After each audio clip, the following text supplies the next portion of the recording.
savā milzīgajā klusumā, dabas skaistumā, mēs atrodam atbildes uz mūsu dzīves lielākajiem jautājumiem. Katrs kalns, upe un mežs ir ne tikai ainava, bet arī stāsts par mūsu planētas dziļajiem noslēpumiem.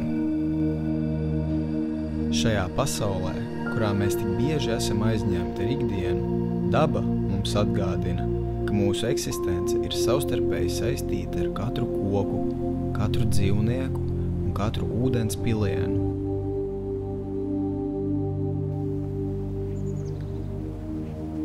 Mēs nekad neviens neuzzināsim visu par šo pasauli. Taču ir veidi, kā mēs varam uzzināt kaut ko nedaudz vairāk par to. Viens no šādiem veidiem ir ceļošana. Ceļojot ir iespējams pieredzēt dažādas kultūras un būt ļoti daudz skaistās un interesantās vietās. Ceļojot, mēs varam iegūt arī draugus un domu biedrus. Taču apceļot savu valsti arī ir pietiekoši interesanti. Latvijā ir ļoti daudz apskates objektu, kurus iespējams apskatīt gan bez maksas, gan par maksu. Vēl kāds ne visiem zināms veids, kā uzzināt daudz kā jauna par savu valsti, ir piedaloties aktivitātē geocaching, jeb slēpņošanā. Kas tad vispār ir geocachings? Tā ir iziešana dabā, un tā ir aktivitāte, kuras laikā tu meklē slēpņus. To var salīdzināt ar fotoorientēšanos, ar orientēšanos pēc koordinātām, un šajā aktivitātē tev tiek dotas netiešas norādes ar slēpni, kur tas atrodas. Tu meklē kastītes, kas ir kā mistērija un dārgumi. Aplikācijā ir ļoti daudz dažādu slēpņu veidu, taču vistradicionālākais ir parastais slēpnis. Pašai aplikācijai ir gan bezmaksas versija, gan arī maksas versija.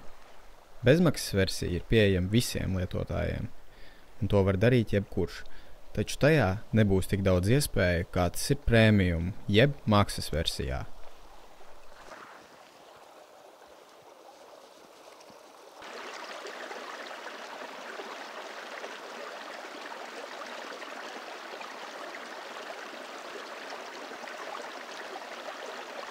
Ir ļoti daudz dažādu geocache veidu, sākot no tradicionālajām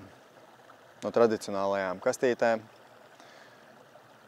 līdz pat pēc pudeļu sagatavēm, līdz taku kārbiņām, kā arī dažādi cilvēku kreatīvi izveidoti slēpņi.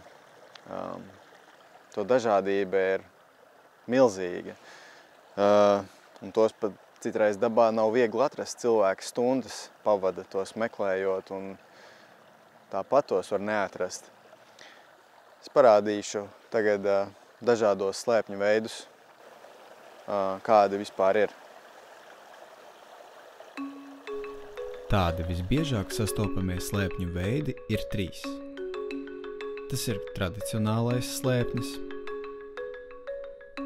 Tas visbiežāk ir vienkārša kastīte, kaut kur paslēpta dabā, kurā iekšā ir viesugrāmata, daudzās ir arī zīmols, un tā ir novietota atbilstoši koordinātām un noteiktajai norādei. To izmēri var būt dažādi. Multislēpnis. Tas ir slēpnis, kas sastāv no vairākām kastītēm. Tajā ir ierakstīts uzdevums, kuru darot, soli pa solim, ir iespējams nonākt līdz gala slēpnim. Atrodot šādu katru multislēpni, ir iespējams iegūt dažādas daļiņas, lai iegūtu atbildi, kā nonākt pie gala slēpņa, sakrājot konkrētus skaitļus vai detaļas, kuras atbilst gala koordinātēm pēdējiem slēpnim. Mistērijas slēpnis. jeb arī tā sauktais puzles slēpnis. Tas ir viens no interesantākajiem slēpņu veidiem, jo aktivitātes laikā, līdzīgi kā iepriekšējiem slēpņu veidam, ir jādara dažādi uzdevumi, lai iegūtu kādu konkrētu daļu no koordinātas. Lai atrastu citus slēpņus, ir nepieciešams speciāli paņemt kādu interesantu lietu, kas varētu palīdzēt slēpņa meklēšanas procesā. Visbiežāk slēpnis neatradīsies savā konkrētajā vietā, kur tas bija parādīts geocaching aplikācijā, bet to vajadzēs salikt no iegūtajiem datiem, kas beigās būs kā koordināta. Tas visbiežāk ir aprakstīts slēpņa aprakstā.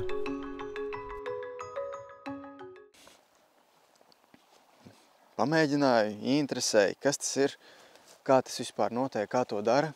Vēlāk ar savu ģimeni. Es, protams, tam arī piesaistīju savu ģimeni.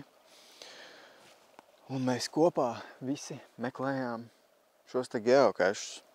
Un tā tas arī aizgāja. Piesaistīju šim pasākumam savus draugus, kuri arī kopā ar mani to darīja un vēl joprojām arī dara.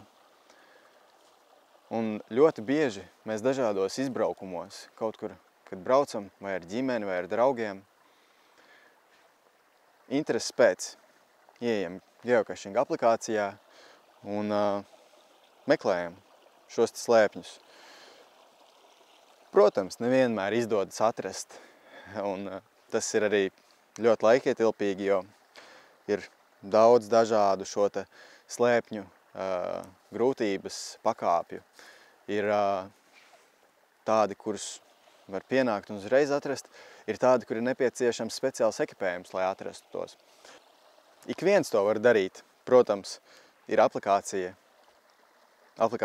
parastā versija, kur ir daudz mazāk šo te slēpņu daudzums un skaits, bet ir arī premium versija, kurās ir dažādi multicache, dažādas mistērijas, kuras jāatrisina, meklējot, lai atrastu, pieņemsim, koordināti līdz pēdējam slēpnim vai dažādiem citiem interesantiem slēpņiem. Varbūt tā, ka, pieņemsim, ir parādīts šīs te mistērijas simboliņš, un tur tu risini kādu mīklu vai matemātisku uzdevumu, pēc kur tu var iegūt koordinātas uz pēdējo slēpni, kurš nemaz nav atrodams šajā geocaching kartē. Šī aktivitāte ir tik pilna, tajā ir patiesībā tik daudz ko darīt, un cilvēki mēdz šim visam pieiet tik kreatīvi, ka cilvēkiem rodās interese, lai to darītu. Un paliek arvien interesantāk ar katru reizi, ar katru gadu.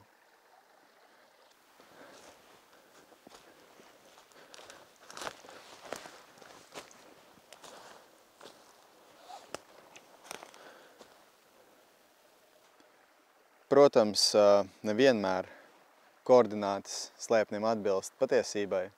Un šajā gadījumā koordinātas tieši norādījuši šo vietu, bet slēpnis patiesībā atrodas kaut kur citur. Un tikko tādā skatienā pāri dabai mēs jau viņu atradām.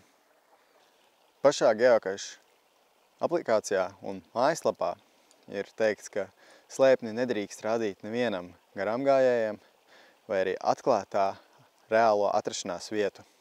Tieši tāpēc šoreiz es jums arī nerādīšu, kur es to atradu, taču tas neatradās savā vietā, kur tas bija pēc koordinātām. Tas atradās mazliet citā vietā. Tātad šeit mums ir pats geocache, ja? Un te ir tāds piekariņš viņam klāt. Šis patiesībā nav parasts piekariņš. Tas ir trackables. Katram šādam trackabulam augšā vai kādā vietiņā ir kods, savs numurs. Un trackabulam ir savs mērķis, kur viņš vēlas aizceļot. Tad, lūk, es atradu jau šo te trackabulu. Un viņa mērķis ir, ka viņš vēlās apmeklēt visus pasaules okeānus un jūras. Tad, lūk, mēs viņu varam paņemt mēs viņu varam atstāt, vai arī mēs viņu varam iedot kādam citam, kurš tuvākajā laikā dosies kaut kur pie jūras vai uz citu okeānu vai jūru, un lai var novietot šo te trackable citā vietā.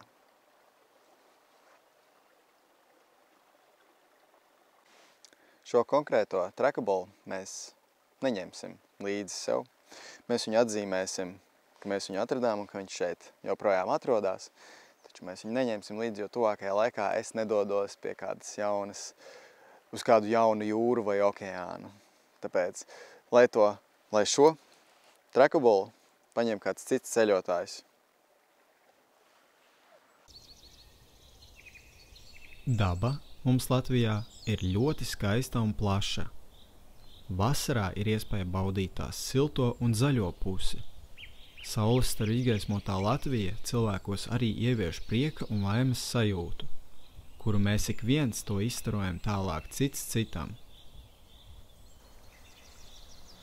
Dabas mierīgums ir tas, kas cilvēkus atbrīvo. Taču kā tad ir pilsētvidē?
Geokašošana ir veids, kā izbēgt no pilsētas un doties dabā, klusumā un darīt ko interesantu, mēģinot atrisināt arī kādu mistēriju.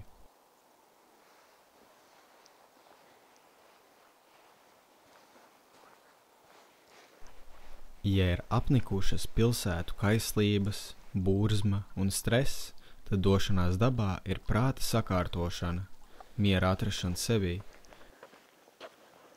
Šeit mums izskatās, ka slēpnis varētu būt diezgan augsta, tikai es viņu vēl neredzu. Un ceļu uz slēpni, pieņemsim, koordināts neatbilst patiesībai, var pateikt pēc takām, kuras jau cilvēki ir iestaigājuši. Ziemā šos slēpņus ir daudz vienkāršāk atrast, tāpēc, ka ir redzami cilvēku apavu nospiedumi sniegā. Es pats nekāpšu, bet man draugs pieteicās. Geokašiņi palīdz cilvēkā notikt kognitīvajiem procesiem, kas ir uzmanība, uztvere un atmiņa.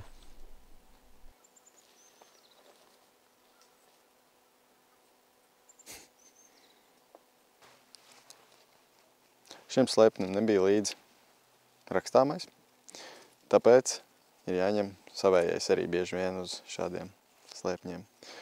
Un lūk, kur ir brīvāka vieta, tur mēs paņemam un ierakstam savu izveidoto geokašu niknējumu. Un draugs, kas kāpā.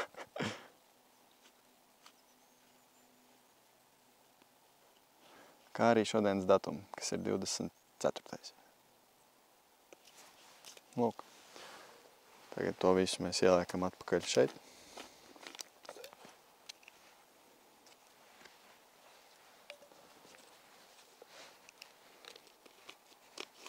Un aiztaisam stingri ciet, lai mitrums netiek klāt. Un tagad slēpni ir jānogādā atpakaļ augšā.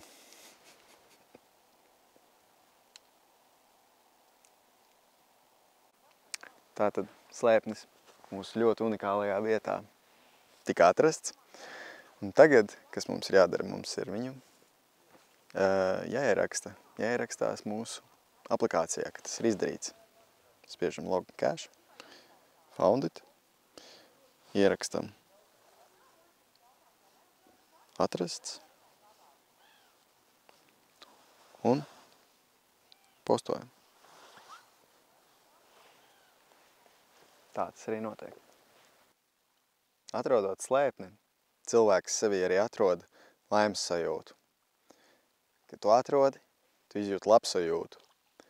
Un notiek dopamīna izdalīšanās organismā.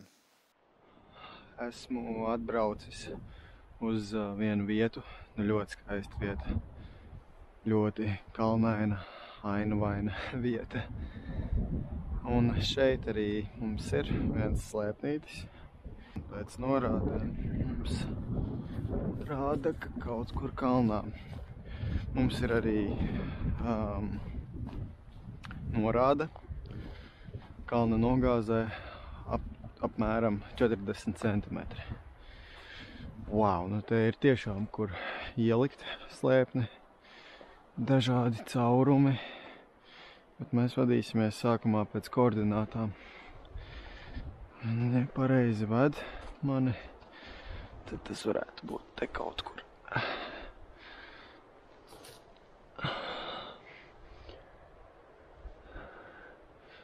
Nu, tā laikam nebūs. Tad varbūt arī mums kaut kas parādās, bet varbūt arī pat nebūs.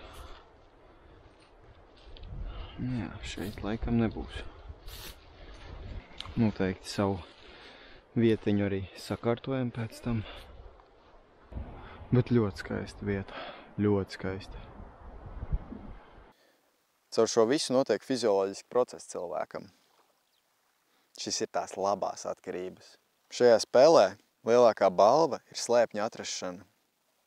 Taču mazās balviņas ir slēpnī cilvēku speciāli atstāti priekšmeti, kādas piespraudītas, kādas dažādas lietiņas, ko tu vari paņemt, kā arī tu vari ielikt savu lietiņu iekšā.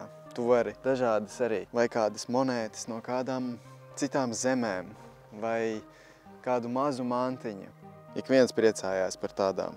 Tās ir tās mazās balviņas.